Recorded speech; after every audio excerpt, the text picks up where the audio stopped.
these are Semi-Stat broadcasts. I am in my mid-40s now. I have a wife and family.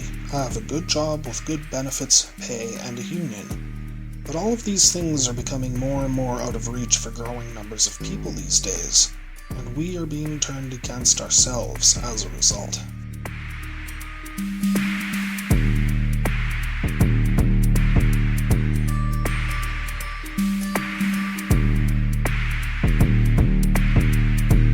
I learned the hard way at a young age that you can ignore the broader world all you want, but the broader world will not always ignore you.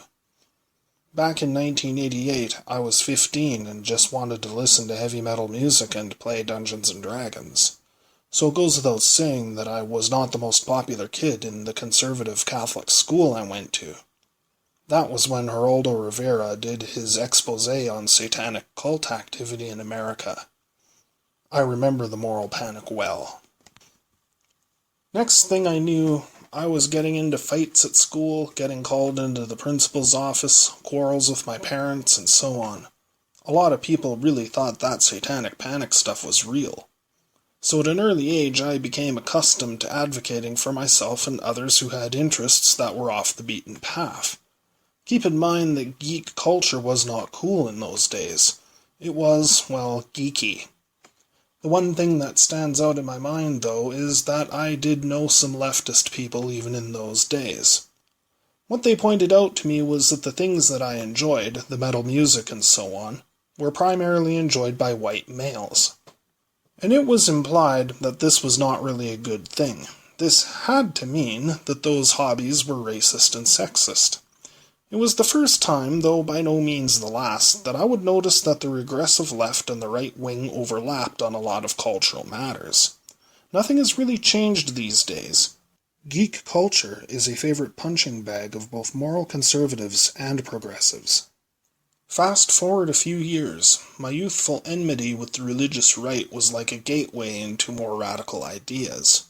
Friends of mine gave me the nickname Agent Commie years back when I first really got into left-wing politics. That would have been around the mid-1990s or so. This was a lonely experience. The Berlin Wall had come down, the USSR had dissolved, and so the political climate of the time was extremely libertarian. This was good in some ways. People weren't so caught up in stuff like heavy metal music and Dungeons & Dragons. Well, some were, but not nearly as many. But free markets were supposed to be the cure-all for everything, for everyone. So Agent Commie is used somewhat ironically these days. But I do think there's something to be said for theoretical communism, even though I don't think revolutionary socialism is practical. It had an emphasis on class and economics that has increasingly been lost on the left wing. I think it's important to bring that back. Economic and legal structures provide important context to cultural issues. I suspect that a lot of problems on the left today are as a result of there being no real political or economic theory. This is especially true when you try to apply Marx's class dialectic to race and gender. It simply doesn't work. Who was an oppressor class and who was a marginalized class was spelled out very clearly in Marxist theory and defined by economic relations. If you owned the means of production, you're part of the bourgeoisie. If you sell your labor power to the bourgeoisie because you have no other means of self-sustenance, then you're part of the proletariat. This was material and measurable. Change the relations of production, and you change the nature of the dialectic, possibly even resolving the contradiction altogether. Worker ownership of the means of production, socialism in the Marxist sense, was meant to do this. Now, I'm not an orthodox Marxist, and I think things are generally more complicated than that. But it made sense in its own way. But with race and gender, an oppressor-victim dialectic becomes problematic because there's nothing that the dominant race or gender owns in any real concrete sense. This precludes the use of either the political process or economic redistribution to redress inequality. As a result, issues surrounding race and sex are seen entirely through a cultural lens. So unequal outcomes are attributed to discriminatory or supremacist cultures among white males, and it becomes necessary to police these cultures and curtail their expression in order to make things more equal. This obviously hasn't been helpful. It's led to a whole host of self-serving double standards and moral self-righteousness being embraced by a class of people who cannot be accurately described as marginalized, with little real positive effect of making people more equal. So come the late 1990s, I lost faith in leftist ideals for quite some time for this reason. But I caught on soon enough that conservatism in all its forms offered no real solutions. Truth is, I didn't think they care a lot about social issues. They tap into lower-class white male rage to garner votes, but once in office, only care about tax cuts for big business and so on. It's an old pattern now. The Conservatives are not going to fix anything. On April 9th, 2016, I created a Facebook page and called it Alternative Left. Both before and since then, I've done online research into the prospect of rebooting the left in the same way that blogger Richard Spencer has tried, with some success, to do on the right. The results have yielded a mixture of blogs and other sites that point to a growing discontent with the direction that left-wing politics have taken since the demise of communism, among some people on the left.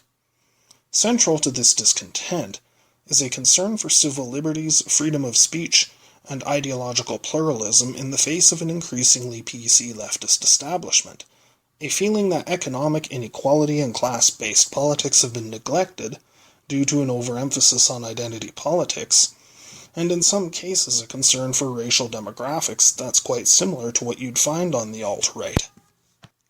Well, I would like to take credit for being the left's counterpart to Richard Spencer. That honor belongs to one Robert Lindsay, whose blog defines the alternative left more in terms of what it is not than what it is. His host of what he feels would disqualify one from being an alt-leftist is perhaps lengthy, but basically boils down to a definition of the alt-left as a rejection of the excesses of cultural leftism, rejection of social conservatism, and support for social democratic kinds of economic policy. In my months of involvement with this movement, spent primarily on social media outreach, what I've noticed is a consistent core principle, with a broader variety of ancillary beliefs emphasized in varying permutations and combinations. And that principle can, I firmly believe, be neatly summed up as follows. Alternative left. Politics, so far confined to the internet and social media, centered around advocacy of a program of protecting Western civilization from decline due to an erosion of humanist values caused by regressive leftism. Here I'm defining humanism with the first line in the Wikipedia article on the same subject. Quote, "A philosophical and ethical stance that emphasizes the value and agency of human beings, individually and collectively, and generally prefers critical thinking and evidence, rationalism and empiricism, over acceptance of dogma and superstition." The concept of a regressive left is essential and is the key feature that demarcates the alternative left from mainstream progressivism. It basically describes a liberalism that is not at all liberal. Examples of the kinds of regressive leftism that are of concern to alt-leftists include 1. Replacement of racial and gender equality with an exceptionalism based on white male guilt as the underlying ideology. 2. A cultural determinism wherein people's actions are judged solely on the basis of whether or not they belong to privileged or marginalized demographics. 3. Tolerance and acceptance of Islamism, both at home and abroad, with protection of Islamic doctrine and communities from needed scrutiny due to dogmatic strains of anti-racist and multiculturalist thought. 4. Embrace of mass immigration and multiculturalism without regard to the social problems caused by non-assimilation of migrant populations. 5. Dogmatic and extremist strains of feminist and anti-racist thought and activism that call for the curtailing of speech when it offends them, and the curtailing of civil liberties for people who commit acts they deem oppressive, such as support for strong hate speech laws or curtailing due process for men accused of sex crimes against women. 6. Loss of free speech and intellectual diversity in academia. 7. embrace of postmodern philosophies which undermine belief in rationalism and empiricism by accusing these of being white male European social constructs, and therefore racist and sexist. 8. Oblivious to or tolerance of widespread economic inequality. And 9. A tendency to avoid addressing arguments posed against them, and instead relying on name-calling, willful misrepresentation of their opponents' positions, and other kinds of stonewalling and evasiveness when faced with opposition or criticism. Regressive leftism has some historical precedent. The old left's embrace of Stalin and the Soviet Union, and the then new left of the 1960s embrace of Maoist China and Third World revolutionary despotisms are, with their absurd levels of dogmatism and Orwellian doublethink, antecedents to today's regressive left, but these were not nearly so successful in the West. But behind the Iron Curtain, the draconian rule of ideas comparable in many ways to regressive leftism provide plenty of motivation to push back while we still have the liberty to do so. From here come a number of ancillary beliefs around which there is general agreement but differences of emphasis, nuance, and proposed solutions. These issues are what separate the alt-left from other forms of anti-PC activism, and I think will make us more effective in the long term. Among these are 1. Economic leftism. Untrammeled capitalism is seen as generally destructive. This is what holds back a lot of cultural libertarianism. A lot of people who believe in free speech and civil liberties don't trust this almost religious belief in the free market, and I think this distrust is warranted. Proposed remedies range from a return to Keynesian social democracy, to more thorough socialization of the economy, to third positionist economic theories not yet considered or implemented. Plus, many on the alt-left believe that implementable economic reforms would more effectively address social inequality than the preoccupation with privilege and political correctness so trendy on the regressive left. 2. Anti-conservatism. We don't get along well with the alt-right, obviously. The alt-right is often described as the opposite stupid extreme from the social justice warriors. Both sides seem to stress a kind of white male exceptionalism, with one being all about white male guilt and the other all about white male supremacy. I think, and I've certainly noticed online, that a lot of people who don't like political correctness and who don't like the social justice warriors are likewise put off by the anti-SJW movement because there's more than just a whiff of genuine racism, misogyny, and homophobia about it. So liberal-minded people hold their noses and support third-wave feminism and stuff like that. What is more, the SJWs and the alt-right feed off one another, each using the other's claims as evidence for monstrous conspiracy theories to either subjugate and destroy whites or males, or else to restore the supremacy of white males, as the case may be. I'm hopeful that the alt-left can be the protocol for anti-PC liberals not willing to embrace the far right. This is very central to us. In addition, religion and traditionalism are eschewed in favor of Enlightenment humanism, as described above. 3. Civil libertarianism. Our issues with the regressive left center around having serious concern for censorship and disdain for civil liberties, as described previously. The regressive left tends towards having an ends justifying the means kind of mentality, wherein any kind of action taken for the benefit of the oppressed against the privileged is justified.